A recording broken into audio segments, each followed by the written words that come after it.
सभी मेरे 10th class के विद्यार्थियों को भूगोल की इस ऑनलाइन कक्षा में आपका स्वागत है।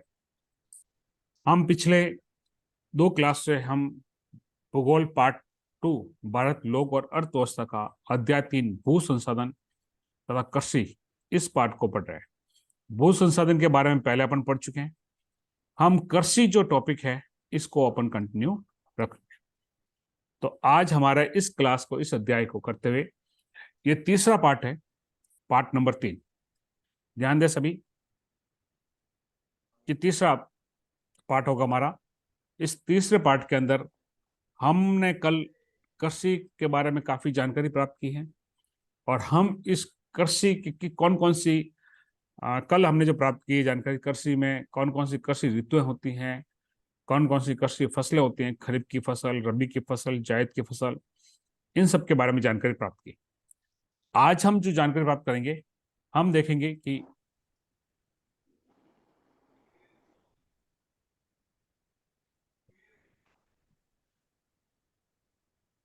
कल हमने गेहूं के बारे में अपने जानकारी प्राप्त की थी। कुछ चावल के बारे में हमें जो जानकारी देनी थी, ऐसे चावल के बारे में आपको मैं बता चुका हूँ, पढ़ा चुका हूँ। मैं काफी कुछ पढ़ा दिया मैंने, फिर भी एक बार आपको थोड़ा रिपीट कर देता हूँ मैं पुनः आपको। चावल 21.2% विश्व का चावल 21.2% भारत को उत्पादन करता है। भारत का दूसरा स्थान है, पहला स्थान है चीन। 1/4 भाग पर भारत के कुल जो क्षेत्रफल है उसके 1/4 भाग पर चावल का उत्पादन किया जाता है। सर्वाधिक चावल जो होता है पश्चिम बंगाल, उत्तर प्रदेश और पंजाब में उगाया जाता है। इसके अलावा पंजाब, तमिलनाडु, हरियाणा, आंध्र प्रदेश, तेलंगाना है, चावल की प्रति हेक्टेयर पैदावार अधिक होती है। मैंने आपको बता दिया कि यहाँ जमीन कम और उत्पादन ज्यादा होता है, इसका तात्पर्य है सीधा सा। कृष्णा गोदावरी डेल्टा क्षेत्र, ध्यान देना, भारत के जो कृष्णा गोदावरी जो नदी का डेल्टा क्षेत्र है उसको चावल के कटोरे के नाम से जाना जाता है। इस बात को ध्यान देना, चावल का कटोरा, कृष्णा गोदावरी डेल्टा क्षेत्र चावल के कटोरे के नाम से कहते हैं। साथ में मैंने आपको चावल की कैसी फसल है, खरीफ की फसल, मुख्य रूप से खरीफ की फसल, लेकिन ये ऐसी फसल है जो तीनों खरीफ में, रबी में और जायद की फसल, अर्थात तीनों ही कृषि ऋतुओं के अंतर्गत उगाया जाता है। अभी इसके बारे में अपन पढ़ेंगे। चावल की भौगोलिक परिस्थितियां कौन कौन सी होती हैं, उसकी जलवायु कौन सी होगी, मैदानी क्षेत्र कैसा होगा, मिट्टी कैसा होगा, उसके बारे में जानकारी। चावल के लिए जो होता है नम और उष्ण कटिबंधीय क्षेत्र होता है। नम यानी आर्द्र उष्ण कटिबंधीय, ये बात है। और जलवायु होती है, इसके लिए 25 डिग्री सेंटीग्रेड तापमान से अधिक तापमान होना चाहिए और वार्षिक वर्षा जो है 100 सेंटीमीटर, जहां पर वर्षा होती है 100 सेंटीमीटर से अधिक वर्षा होती है, उस क्षेत्रों में चावल की खेती की जाती है। कई ऐसे स्थान, ऐसे क्षेत्र जहां उष्ण कटिबंधीय और उपोष्ण कटिबंधीय क्षेत्र है, जहां सिंचाई द्वारा चावल की खेती की जाती है, सिंचाई के माध्यम से कर सकते हैं। अब देखिए, चावल के लिए मैंने वो बताया, जलवायु के बारे में बताया था आपको।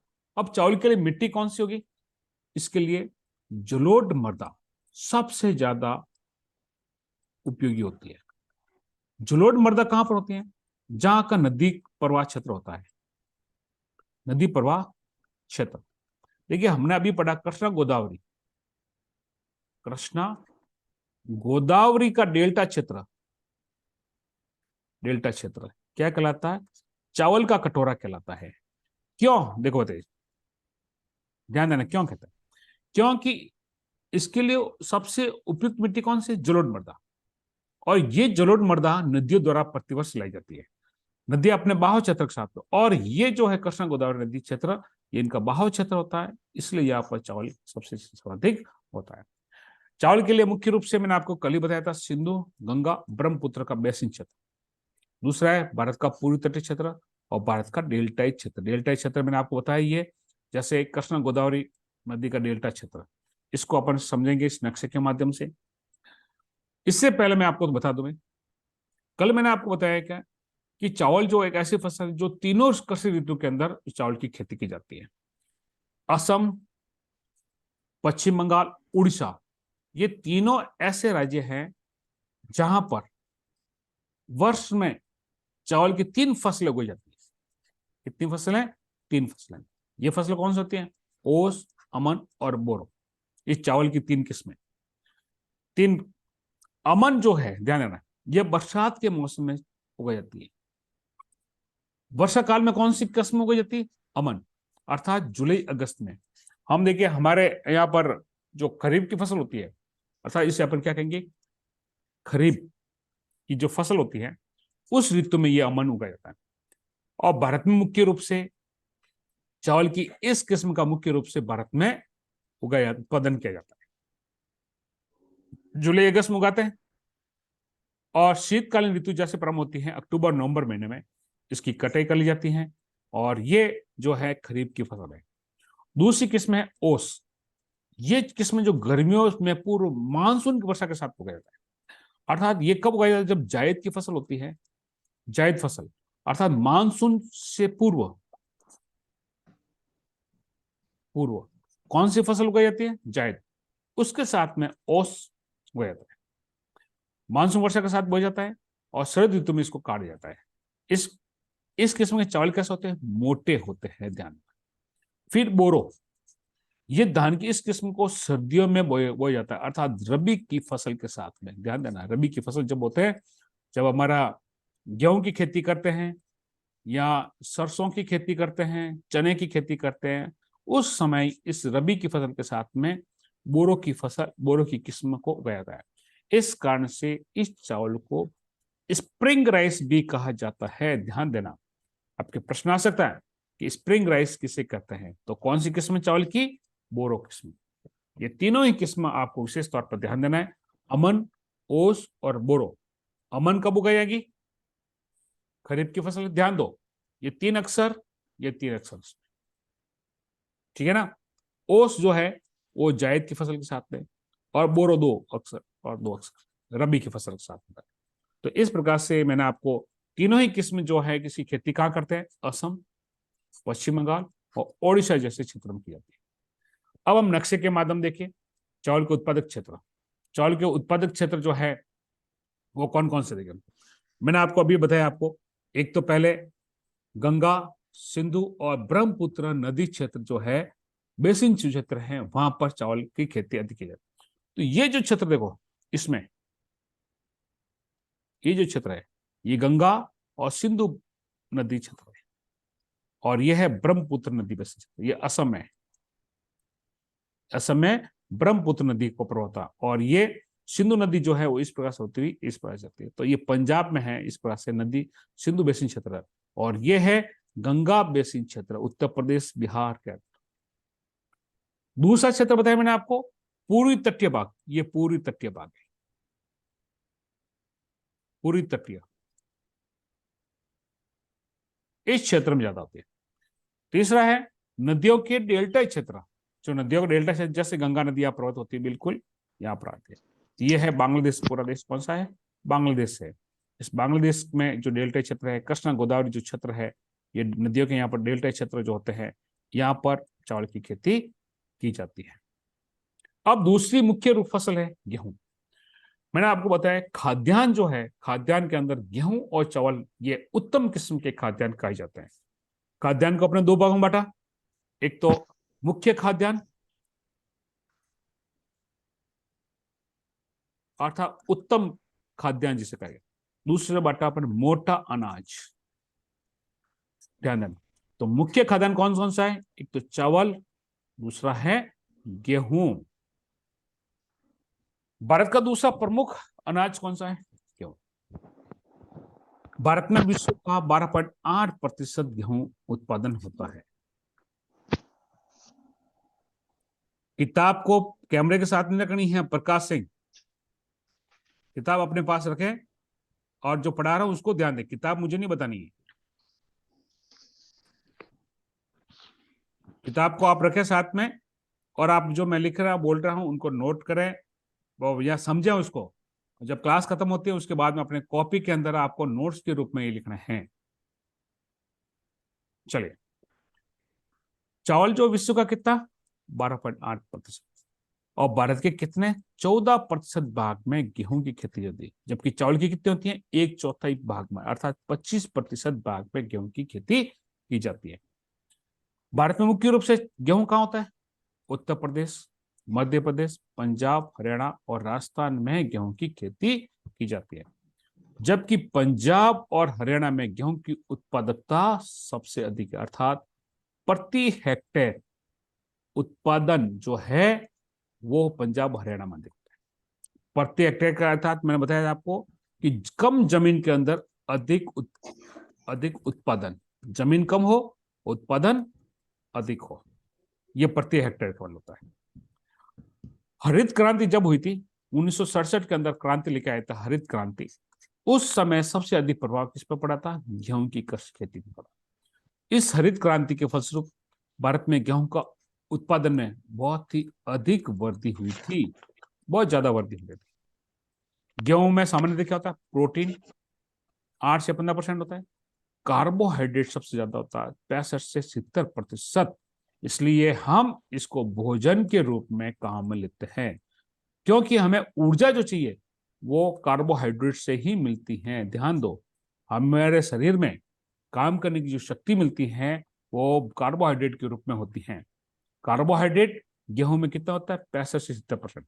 वसा होती है तथा खनिज भी पाए जाते हैं।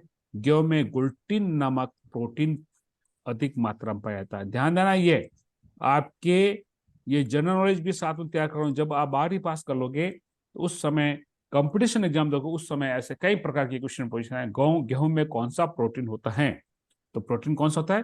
ग्लूटिन नाम का प्रोटीन पाया जाता है। अब गेहूं के लिए उपज दशाएं कौन कौन सी होगी? सबसे पहले तापमान। तापमान कैसा होना चाहिए? गेहूं के लिए कैसा होता है? शीतोष्ण कटिबंधीय फसल है, अर्थात शीत जहां पर कम तापमान, तापमान कैसा होना चाहिए? कम। 10 डिग्री सेल्सियस जब तापमान होता है उस समय इसको उगाया जाता है, और जब गेहूं पकता है उस समय 15 से 20 डिग्री सेंटीग्रेड में तापमान की आवश्यकता होती है। अब देखिए, गेहूं की खेती कब उगाया जाता है? गेहूं जो है मुख्य रूप से रबी की फसल। अभी आपकी खेतों के अंदर गेहूं की फसल उगा दी नहीं उगा दी? गेहूं उगाए नहीं उगाए अभी? क्या नहीं उगाए ना? या अब उगाएंगे गेहूं की खेती, या कहीं कहीं पर उगा दिए होंगे, कहीं पर खेती अब करेंगे, ठीक है ना? और हाँ, अभी क्या है, तापमान कम है, कम हो रहा है, और जैसे जैसे तापमान सर्दी आएगी, सर्दी की ऋतु में बहुत ये 10 डिग्री तापमान पहुंच जाएगा। इसको काटेंगे कब? मार्च के अंदर। मार्च मार्च महीने में इसमें काटना प्रारंभ करेंगे, जिस समय तापमान क्या हो जाएगा? 15 से 20 डिग्री सेंटीग्रेड तापमान हो जाएगा। वर्षा इसके लिए कितनी आवश्यकता होती है? 100 सेंटीमीटर वर्षा की आवश्यकता होती है। अगर मान ली 100 सेंटीमीटर वर्षा नहीं होती है तो वहां पर सिंचाई के माध्यम से, सिंचाई की सहायता से खेती कर ली जाती है। जहां वर्षा कम है, 25 सेंटीमीटर वर्षा होती है, कहीं कम होती है, वहां पर क्या करते हैं? सिंचाई के माध्यम से करते हैं। बताओ, आपके खेतों में गेहूं को पानी पिलाते नहीं पिलाते हैं? सिंचाई करते हैं ना? क्यों करते हैं? क्योंकि उसको अधिक पानी की आवश्यकता होती है। अगर यही हमारे राजस्थान के अंदर हम जहां रह रहे हैं, यदि यहाँ पर 100 सेंटीमीटर से अधिक वर्षा होती तो उस समय गेहूं के लिए सिंचाई की आवश्यकता नहीं होती। हमारे राजस्थान के अंदर, हम जो पश्चिमी राजस्थान में हैं, वहां पर 50 सेंटीमीटर से कम वर्षा है, 50 से भी कम। तो ऐसी स्थिति में गेहूं की खेती करने के लिए क्या चाहिए कि सिंचाई की आवश्यकता होती है। तो गेहूं जो है वो हमने देखा, इसके लिए मिट्टी कैसे होगी?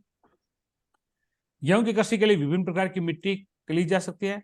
फिर भी दोमट मिट्टी, भारी दोमट मिट्टी, बलुई दोमट मिट्टी इसके लिए सर्वोत्तम होती है। भूमि कैसे होती है? गेहूं की खेती के लिए करने के लिए बड़े बड़े पैमाने पर मशीनों का उपयोग किया जाता है। आप देखे होगा विश्व के नक्शे में देखिए, पंपास अर्जेंटीना में गेहूं के बड़े स्तर पर बहुत बड़े बड़े कृषि फार्म होते हैं, वहां पर मशीनों की सहायता से गेहूं की कटाई की जाती है। आपको यहाँ पर देखो, गेहूं की कटिंग होते समय मशीन आती कि नहीं आती गेहूं काटने के लिए, और गेहूं को निकालने के लिए मशीनों का उपयोग करते हैं।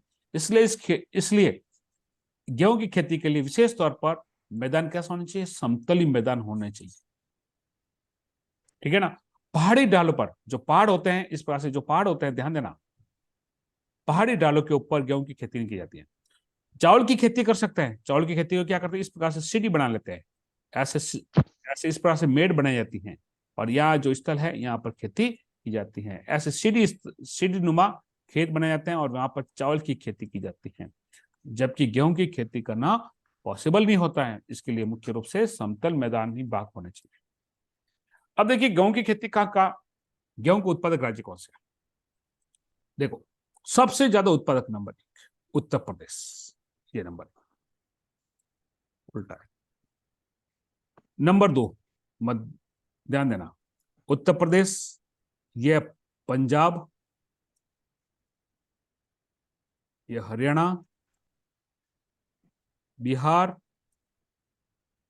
ये मध्य प्रदेश, ये राजस्थान, गुजरात, महाराष्ट्र, ये जो क्षेत्र हैं भारत के, इस क्षेत्रों में गेहूं की खेती सर्वाधिक होती है। आपको नक्शे में ध्यान रखना होगा, ये उत्पादन करने वाले राज्य है, यहाँ पर सर्वाधिक उत्पादन होता है गेहूं का। इस प्रकार से हमने गेहूं के बारे में अपने भी पढ़ लिया। अब आगे देखिए, मोटा अनाज के बारे में पढ़ेंगे। हमने उत्तम अनाज के बारे में देख लिया, मोटा अनाज कौन कौन सा होगा? मोटा अनाज, मैंने कल आपको बताया, मोटा अनाज जो है भारत पूरे विश्व के अंदर 2023 को मोटे अनाज के वर्ष के रूप में मनाया जा रहा है। मोटा अनाज वर्ष है ये, मिलेट ईयर जिसे आप कहेंगे, मिलेट ईयर। मिलेट का मतलब है मोटा अनाज। मोटा अनाज में कौन कौन सा आता है? ज्वार है, बाजरा है, मक्का है, ये सभी मोटे अनाज के रूप में आते हैं, क्योंकि मोटे अनाज पौष्टिक दृष्टि से सबसे सर्वाधिक उत्तम होते हैं। हम ज्वार की बात करते हैं, यह कुल 5.3% भाग में ज्वार बोया जाता है। ठीक है, यह दक्षिण और मध्य भारत के अर्ध शुष्क क्षेत्रों में इसकी प्रमुख से खाद्य फसल है। अर्ध शुष्क क्षेत्र जहां पर वर्षा बहुत ही कम होती है और तापमान क्या होता है, टेम्परेचर क्या होता है, अधिक होता है, उन क्षेत्रों में ये खेती की जाती है। मुख्य रूप से कर्नाटक के अंदर, मध्य प्रदेश, आंध्र प्रदेश, तेलंगाना, महाराष्ट्र जैसे राज्यों में ज्वार की खेती सर्वाधिक होती है। पूरे भारत में लगभग आधे से ज्यादा ज्वार का उत्पादन अकेला महाराष्ट्र करता है। सबसे नंबर 1 पर है महाराष्ट्र। महाराष्ट्र के अंदर ज्वार का उत्पादन सर्वाधिक होता है, नंबर 1 है ज्वार का, ध्यान देना इसमें। दूसरा है बाजरा, दूसरा देखिए बाजरा नंबर 2। भारत के कुल बोए गए कुल क्षेत्रफल में 5.2% बाजरा होता है। यह कहा होता है भारत के पश्चिमी तथा उत्तरी पश्चिमी भागों में, जहां पर गर्म जलवायु होती है और शुष्क जलवायु होती है। भारत की बात करने को ध्यान दो ना, मैं भारत का नक्शा बनाकर आपको बता रहा हूं मैं।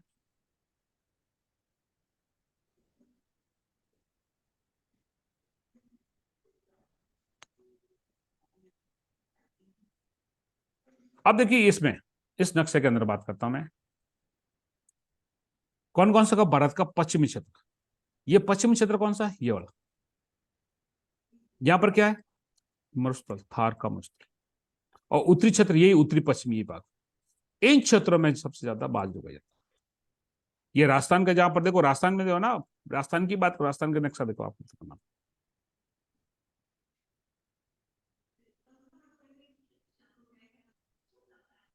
ये राजस्थान का नक्शा। अब ये जो राजस्थान यहां पर बीच में होती है अरावली, ये अरावली है, ये है पश्चिमी भाग और ये है पूर्वी भाग। यहां पर वर्षा जो होती है 100 सेंटीमीटर से भी अधिक होती है, जबकि इस क्षेत्र में 50 सेंटीमीटर से अधिक होती है। और इसका भी वापस अगला भाग है, यहाँ पर 25 सेंटीमीटर, इसमें 25 सेंटीमीटर से अधिक होती है। तो ये जो थार का मरुस्थल है, इस मरुस्थल में सर्वाधिक बाजरा का उत्पादन किया जाता है। अर्थात भारत के पश्चिमी भाग और उत्तर पश्चिमी भाग में, जहां पर गर्म और शुष्क जलवायु होती है, शुष्क यानी सूखी, बिल्कुल जहां पर वर्षा बहुत ही कम होती है। मुख्य रूप से महाराष्ट्र, गुजरात, उत्तर प्रदेश, राजस्थान, हरियाणा जैसे राज्यों में बाजरे की खेती की जाती है। चले बाकी, इसके पश्चात तीसरा मोटा अनाज है मक्का। सबसे पहला अपने पढ़ा ज्वार के बारे में पढ़ा, दूसरा पढ़ा अपने बाजरा, तीसरा अपना पढ़ रहे हैं मक्का। यह भी मोटा अनाज आता है। ये कितने भाग पर? केवल 3.6% भाग पर मक्का बोया। ये खाद्य और चारा फसल है, ध्यान रखना। कैसे बोले, खाद्य के रूप में भी अपन खाद्य भोजन अनाज के खाद्य फसल के रूप में काम लेते हैं, साथ में ये चारा फसल है। यूएसए में के अंदर जाएं तो जो मक्का जो होता है वो कई पशुओं को डालने के लिए पशुओं का खाद्य भोजन होता है। जैसे सुअर है, सुअर को मक्का डाला जाता है, ये खाद्य है चारे के रूप में, उसके जो चारा होता है उसके रूप में काम लेते हैं। इसमें निम्न कोटि की मिट्टी और अर्ध शुष्क जलवायु में, निम्न कोटि की मिट्टी अर्थात जो पथरीली मिट्टी होती है ना, पथरीली कंकरीली मिट्टी, कंकरीली मिट्टी होती है, उन मिट्टी में इसकी खेती की जा सकती है। आप अगर कभी उदयपुर साइड में गए हो, कुंभलगढ़ साइड में गए हो, तो अरावली पर्वतमाला है, उस अरावली पर्वतमाला के जो मिट्टी होती है ना, पथरीली मिट्टी, उस मिट्टी के अंदर आप कुंभलगढ़ हल्दीघाटी की साइड उदयपुर साइड में गए हैं तो वहां पर जो पथरीली मिट्टी है उस साइड में मेवाड़ के अंदर मक्के की खेती सर्वाधिक होती है, मक्का का उत्पादन किया जाता है, क्योंकि वहां पे मिट्टी कैसी है, पथरीली और कंकरीली मिट्टी है। अब पहाड़ होंगे तो वहां मिट्टी कैसे, कोई दोमट मिट्टी थोड़ी आएगी, यहाँ जलोढ़ मिट्टी नहीं आएगी। वहां पर जलोढ़ मिट्टी कहां पर आती है, जहां पर नदियों का प्रवाह क्षेत्र होता है, जहां नदियां प्रतिवर्ष जल लेके आती है और अपने मिट्टी की एक परत बिछा देती है, वहां पर जलोढ़ मिट्टी होती है। जबकि मक्का के लिए कैसी मिट्टी, निम्न स्तर, ये कैसी मिट्टी कहलाती है, निम्न कोटि की। इसकी क्वालिटी कैसी होती है, बहुत ही हल्की क्वालिटी है, वहां पर मक्के की खेती की जाती है। सबसे ज्यादा कहां उगाया जाता है, कर्नाटक, मध्य प्रदेश, बिहार, आंध्र प्रदेश, तेलंगाना, राजस्थान में। राजस्थान मैंने बताया आपको कहां पर, उदयपुर साइड में जो है मेवाड़ क्षेत्र है, दक्षिणी क्षेत्र, राजस्थान का दक्षिणी भाग, वहां पर मक्के को उगाया जाता है। मक्के की पैदावार दक्षिण भारत के राज्यों में गए, मध्य भारत तक सर्वाधिक आते आते कम होता है। भारत का देखो, ये दक्षिण भारत है ना, ये देखो ध्यान दो, थोड़ा सा वापस पुनः मैं आपको नक्शे के माध्यम से बताता हूं मैं।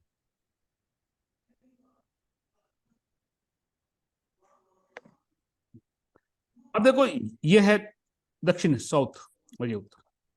यहां पर नीचे वाले भागों में मक्के की खेती ज्यादा है, जैसे जैसे हम ऊपर जाएंगे मक्के की खेती कम होती है, अर्थात नीचे से ऊपर की ओर जाएंगे तो खेती यहाँ पर कम होती है। यहाँ नीचे की तरफ साउथ में ज्यादा होती है और उत्तर में कम होती है। ये थे मक्के की स्थिति। अब हम आगे चलते हैं, दाल। दाल है, ध्यान देना,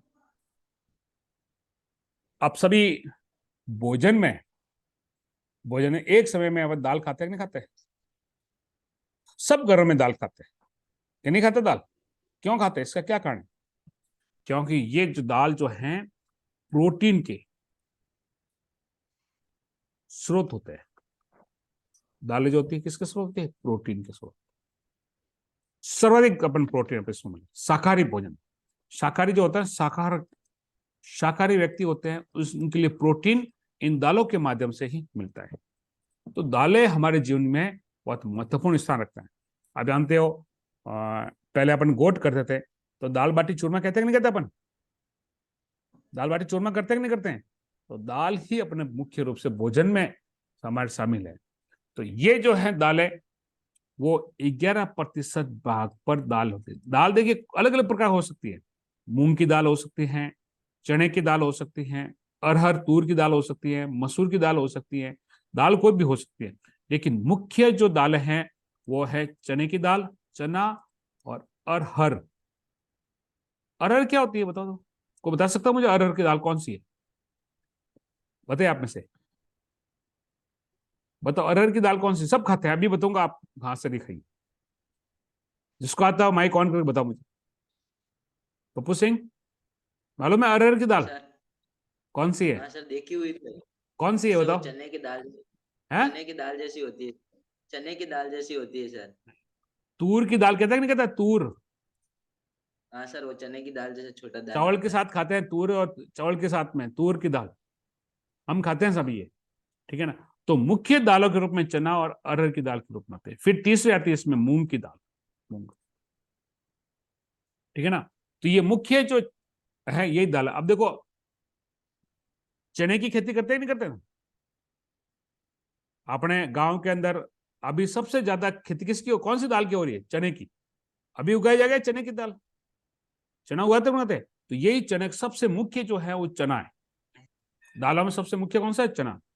चने का कितना उपयोग देखो, अब दीपावली आएगी, बेसन निकाल, बेसन बनेंगे चने के, और चने, और फिर क्या करेंगे,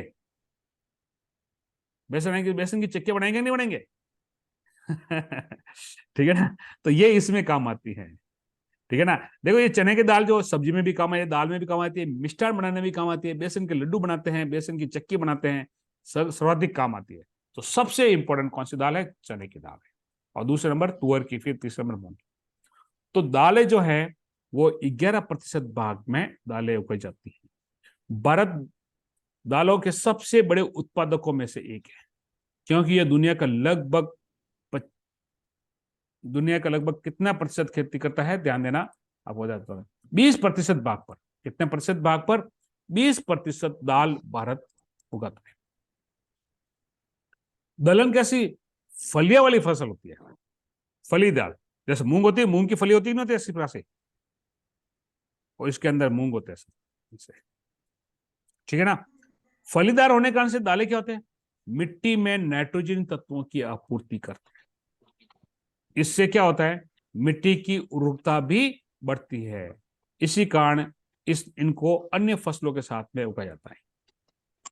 ठीक है ना, ये दालें जो होती हैं हमारी मिट्टी की उर्वरता को बढ़ाने में उपयोगी है। शाकाहारी भोजन पसंद करने वाले जनसंख्या को प्रोटीन की प्राप्ति, मैंने आपको बताया, अभी शुरू में बता दिया, शाकाहारी जो भोजन पसंद करते हैं उनको प्रोटीन की प्राप्ति कैसे होती है? इन दालों से ही होती है। प्रकाश सिंह, प्रकाश सिंह, आवाज सुन रहा है मेरी? मैं क्लास से रिमूव कर दूंगा प्रकाश सिंह।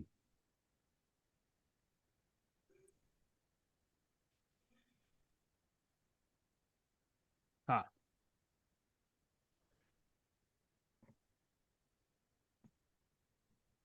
चलिए। प्रोटीन की प्राप्ति का सबसे प्रमुख स्रोत दालें होती है। बड़े पैमाने पर दक्कन और मध्य पठारों, दक्कन का पठार कहां पर? दक्षिणी भारत का। उत्तर पश्चिमी भाग में शुष्क क्षेत्रों में तक सीमित होती है। दालों में प्रमुख कौन सा मैंने आपको बताया? चने की दाल और अरहर की दाल। भारत की प्रमुख, अरहर किसे कहते हैं अपन? तुअर की दाल, जिसे अपन बोलते हैं तुअर, तुअर की दाल जो सर्वाधिक खाते, सबसे ज्यादा चने की दाल का सबसे ज्यादा। चने की दाल से क्या होता है? बेसन तो बनेगी, चने की दाल है, बेसन तो बनती है ना। बेसन से अपन कितने बना, बेसन के गट्टे बनाते हैं, बेसन की चिक्की बनाते हैं, बेसन के लड्डू बनाते हैं, बेसन के सत्तू बनाते हैं। तो ये ऐसी दाल है जो सब्जी के रूप में भी काम लेते हैं और मिठाइयां बनाने में भी काम ली जाती हैं। केवल एकमात्र है जो चने की दाल, जो सब्जी बनाने में और मिठाई बनाने में उपयोग है। हमारे देश में रबी, खरीफ और जायद तीनों फसलों के अंदर दाल की खर्च है। देखो, खरीफ की फसल में कौन सी उगाते हैं? मूंग, काम लेते हैं मूंग। और रबी की फसल में कौन से काम लेते हैं? चने की दाल। उगाते हैं कि नहीं उगाते? तो इसमें तीनों प्रकार की दालें इसमें हर एक में उगाते हैं। अब है चने की दाल, अब इसके बारे में पढ़ना है। चने की दाल पढ़ना है। यह लगभग कितना होता है? 2.8% भाग इसकी खेती की जाती है।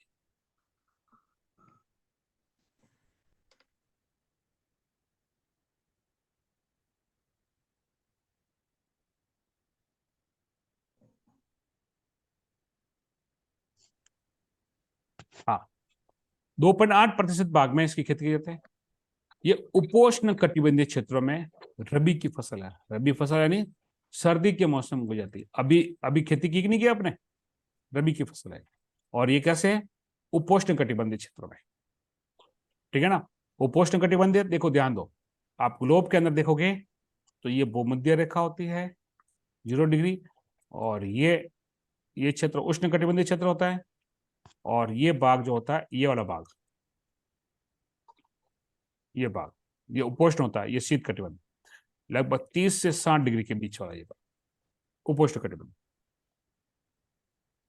मुख्य उत्पादक कौन सा राज्य है?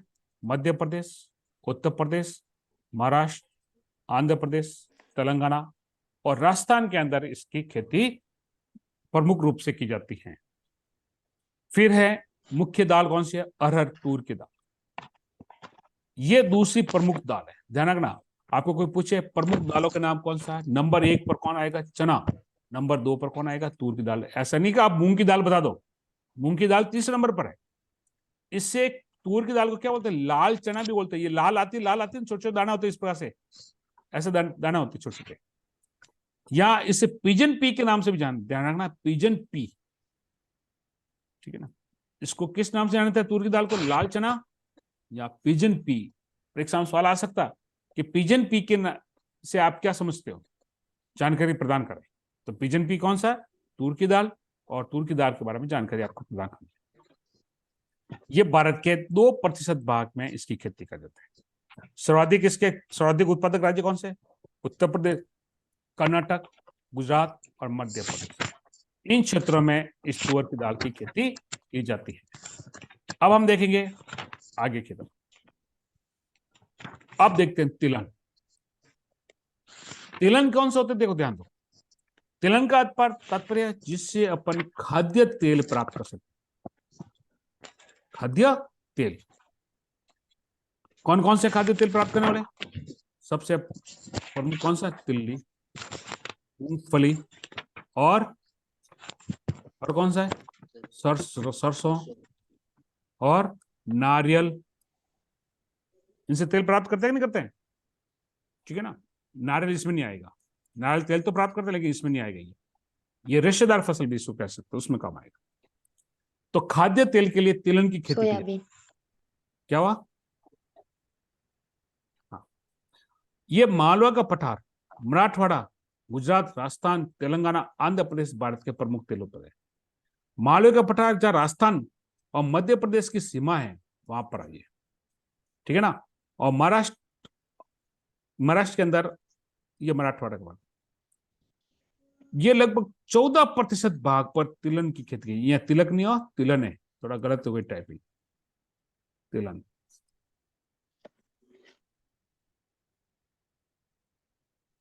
कितने % भाग पर है?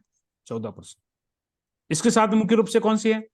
मूंगफली, सरसों और सोयाबीन, ध्यान रखना, सोयाबीन से भी होती है, और सूरजमुखी, और साथ में देखो कुछ और बता दो, अरंडी। अरंडी होती है ना, अरंडी, इससे भी अपन क्या प्राप्त करते हैं? तेल प्राप्त करते हैं। तो ये मुख्य रूप से तिलहन वाली फसलें होती है।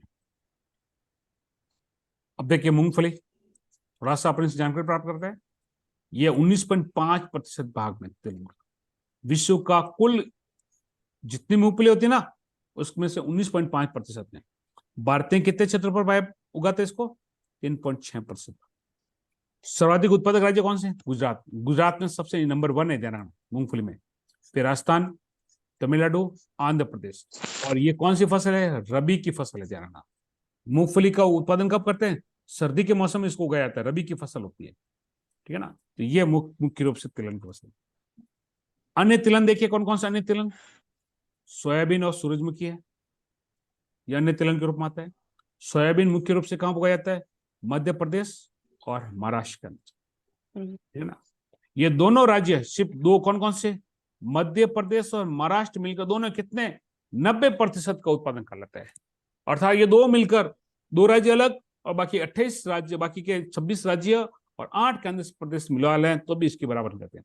पीछे बचा कितना? 10%। 10% में 26 राज्य में उत्पादन नहीं होता जितना ये दो कर लेते हैं। इसके साथ में सूरजमुखी का उत्पादन क्या करते हैं? राजस्थान में, कर्नाटक, आंध्र प्रदेश, तेलंगाना और महाराष्ट्र के कुछ भागों में सूरजमुखी का उत्पादन किया जाता है।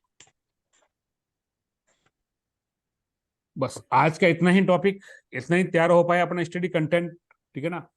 बाकी अपन कल करेंगे अपन, ठीक है ना। बाकी का भी, क्योंकि ये पार्ट थोड़ा सा लंबा है और थोड़ा सा लेंथी पार्ट भी, इसको आराम से अपन पढ़ेंगे। आज भले 2-2 पेज पढ़ें लेकिन आराम से तैयार करें।